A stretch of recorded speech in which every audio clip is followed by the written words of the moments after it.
Hey, it's the Chief Bonnie with Board Games. We've got Dunkirk 1940 Worthington games. Hello.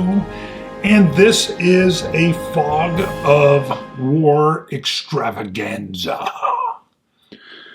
You're going to be setting up your neutrals, your Dutch and your Belgium units on their cities. You've got a little bit of variability you can do based on some minor different strengths. That's up to you to do if you're playing as the Allies.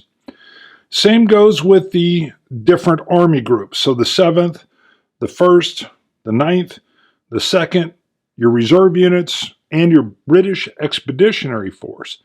There are set areas where you have to put them, but you've got just enough room. So you can put 2 blocks in a single hex area, and it gives you just a little bit of wiggle room on how you want to set those units up. Now, looking at the German groups, you have Group A, which is slightly lighter gray, and they're going to be set up in a dividing line. You can kind of just see a shaded area here, and the map tells you as well underneath these blocks. Now, again, everything would be standing up. They would be up so that your opponent does not know exactly the strength or type of unit they're going to be facing. I've got everything face up just so you can see it. So first, you have German strategy cards, 6 of them. I'm going to throw some up on the screen here as we're talking about them, but you're going to have your A and your B card, which are both focused on driving to the coast, but you have a variant 1 and a variant 2. And you can see that there are slightly different things going on with both.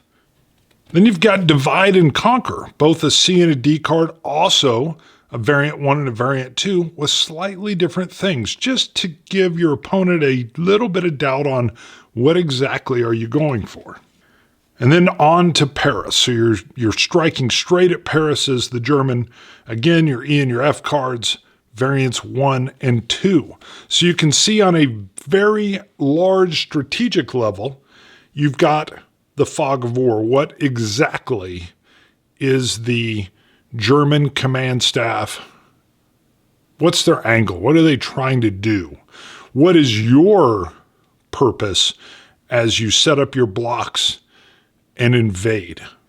Second, you're going to be using blocks.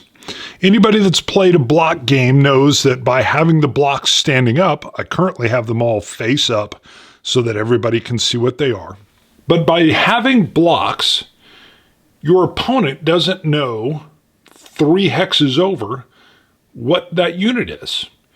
Now, you can only have 2 blocks in a hex, and there is a key element here as well with the different formations that are in place that they also have, except for the Dutch and the Belgium, they have command HQ as well. So there's a command and control radius for the Germans, the French, and the British, where you have to keep your units tight and cohesive. But again, back to fog of war, the whole point of blocks and the step reduction is what units are in front of me. I don't know until I'm engaged with them.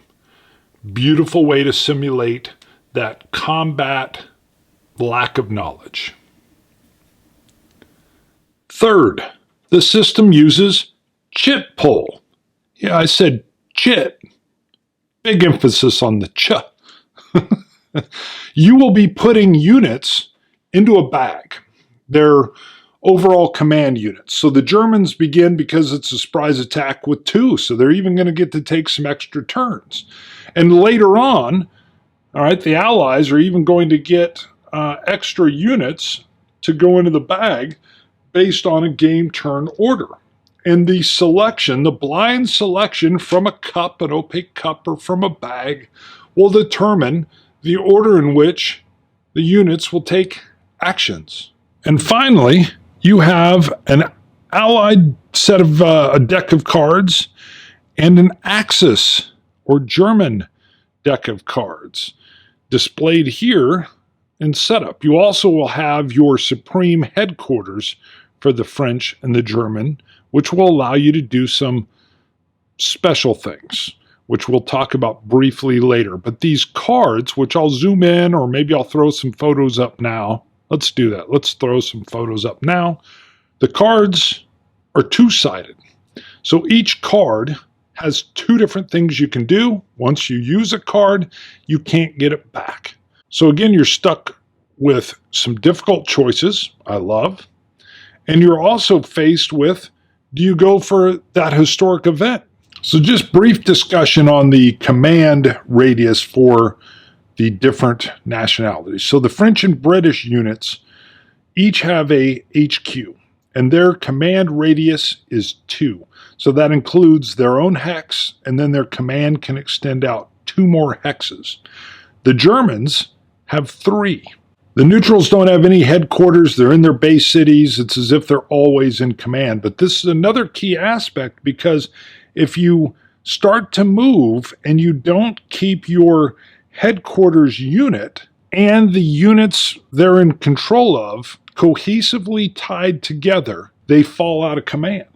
All right, movement's quite simple. I'm going to demonstrate with Army Group B. So first thing to note, throughout the game, with all the pieces, you have infantry units, which have the X within the white box. You'll have mechanized, which have the oval and the X. So it's infantry units being moved by transport, half-track, truck, whatever. Then you have your armor groups, which is more like the oval. So the mechanized and the tanks can move 3. So let's just pretend I wanted to keep these units together. They could go 1, 2, 3. All right. I would look, and I'll put up the terrain play rate at this point in time, because terrain will affect movement. Bridges will add a cost to movement. Crossing a river without a bridge is expensive, costs 2. So there's effects along the way, but it's still as simple as infantry having 2, 1, 2. Let's pretend I wanted to keep them together. Again, now we have a mix of this mechanized and this non. So 1, 2, and maybe he wants to go 1, 2, and 3. And so on. I'm not going to move all of them, but movement's that simple. There is one key. Let's say I wanted to get to this spot over here, and we had something like so. You can move a unit through a spot that they wouldn't be able to stop and stay in. So this mechanized unit could go 1, 2, he can't stay there, and 3, and he could end up in that area. There's only one, there's no one else there. So you just can't have more than 2. But you can move through a hex or a zone that has 2 units there. Now again, the headquarters piece is key here. I may not want it that far up front. He's awful vulnerable. Now, yeah, he's with a very strong tank unit, but I might have wanted to leave him more in the center. Now he has a command range of 3, so 1, 2, yep, he can still command all of these. All of these units are still in command. Once the unit's done moving, you just reach in and draw out another chit, and all your movement is controlled. So Army Group B would actually get to go again in that case. But all your formations will be moved by the chits being pulled from the bag.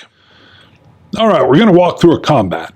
So in this example, the German Army Group B is going to be the active formation. So it's the German player's turn. They've drawn formation Army Group B chit. Whoever is the active formation is the attacker.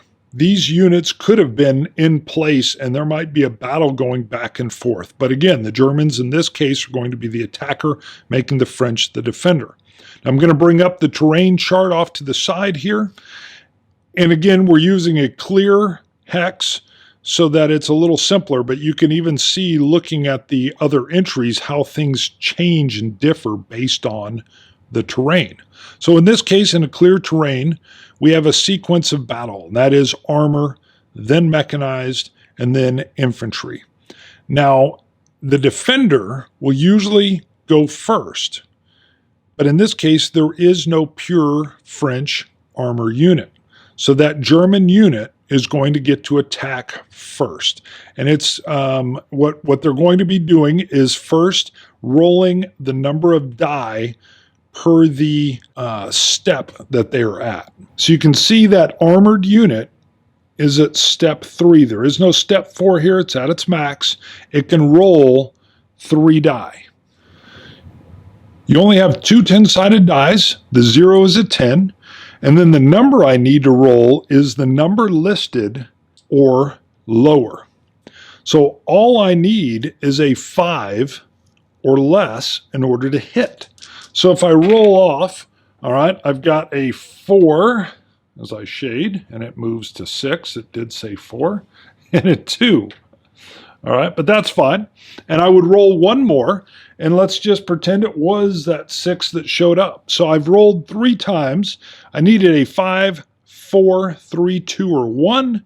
I got 2 hits, and the hits have to be taken as soon as they happen in this game. You're not saving them up, and they got to be shared out equally if all things are the same on these French units, but they're not. You have the mechanized unit here is at 3 steps, whereas this other infantry unit is at 2. So he has to take 1 hit. All right, rolls over. And now that they're equal, they're both at 2 steps, I can decide whichever one I want to take the hit. My mechanized unit is actually slightly more effective if it takes a hit because it will still hit on a 2. But it's very dangerous. So I'm going to go ahead and take that hit there. And we've conducted or completed the attack for the armored unit. Now we go down that sequence. So now we're at the mechanized unit. The French unit is defending. There is a mechanized unit. It's going to attack first. So it only is at 1 step now, which might have changed what I did on my last die resolution. It could have gone to the infantry unit. Maybe that would have been better. And the French unit has to hit on a 2 or a 1, and they get an 8. So there's no hit on these units at all. And now we come to the German mechanized unit. You can see it's at step 3. And the number 3, 333, means he has to hit a 3, 2, or a 1. So there we got a 5 and a 4. Miss. He would roll 1 more. 7. No hits were taken. We roll down to the infantry unit. He's at step 2, and he needs at least a 2. Whoa, and he got it. All right, so now I would have the choice of which unit do I want to take the hits. Now you can see the armored unit moves to 6s, so it gets a little bit better. Actually stays at 6 all the way around, but given the choice, I want to keep that armor unit strong, and I'll take the step loss on my mechanized unit. That's as simple as combat is. So your step is how many die you're going to be rolling, or dice, and the number shown is what you need to hit or less to do damage to whoever you're doing battle with. And then the person that has their units struck has to keep parity. In other words, if there's one unit that's never been hit, you can't keep taking it on a lesser unit. You got to share those hits out. But that player, if all things are equal, has the choice of which unit they want to take a hit.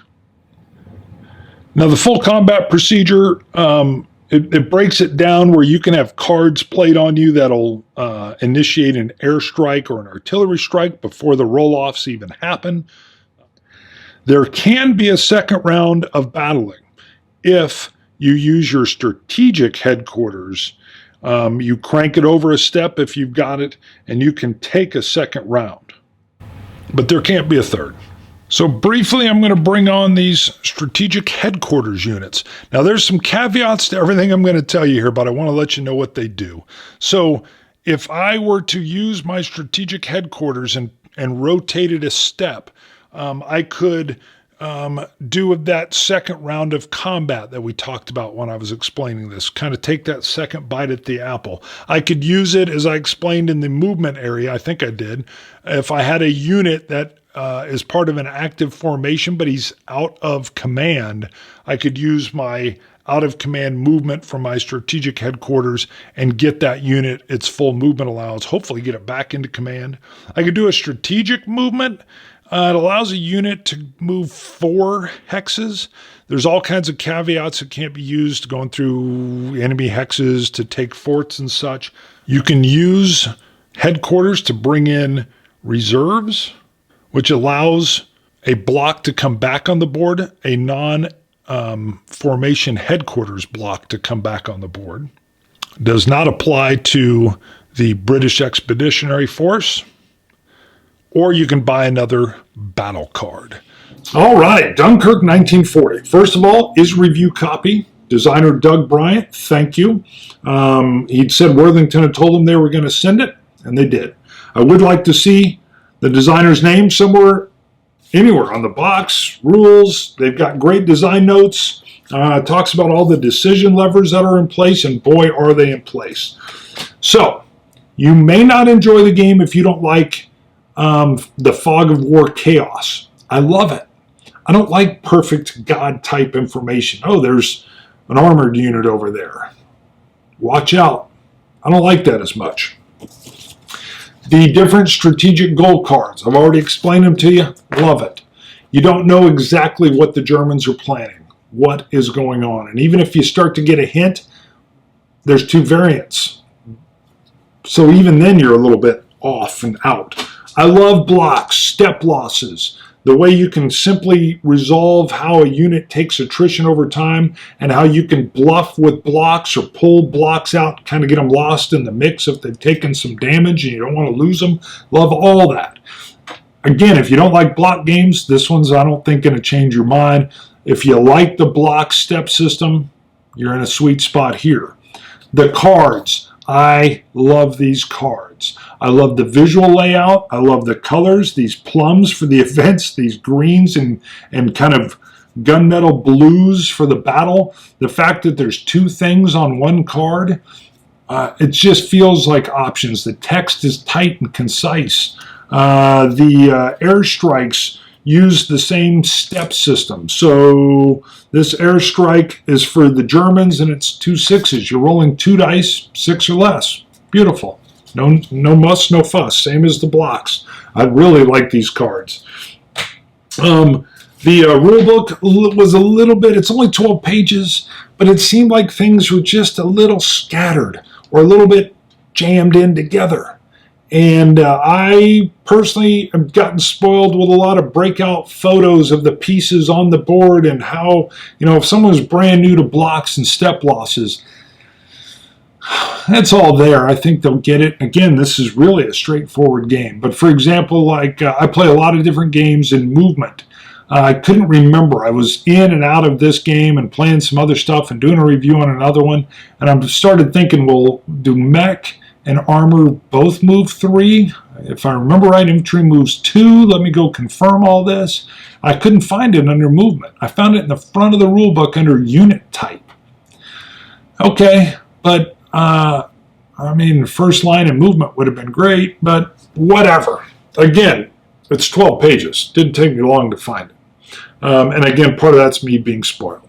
And I didn't say 100% corn whiskey from Iron Root is what I'm drinking because it's bold and it's powerful. It's Texas. And Dunkirk brings you that fog of war times 4. And if you enjoy the chaos of what fog of war brings and you really want it layered in, this game brings it. All right? It's for France 1940, you've got a lot of replayability going on. Chief, bonding with board games.